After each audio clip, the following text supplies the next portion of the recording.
Okay, so this is the dashboard warning light symbols for the Kia Rio Mark 1.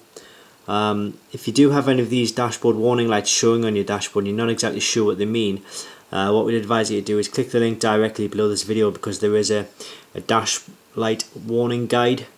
on our website, which basically gives you a bit of information as to why the lights are showing on your dashboard and what tools or what things you can actually do to remove the dashboard light. It could mean that you need a new sensor, it could just be a precautionary light, but either way, the dashboard warning lights guide will tell you what the lights mean, and more importantly tell you what steps you can take to actually extinguish the light. So that's the dashboard warning light guide for the Kia Rio, and it's a Mark 1.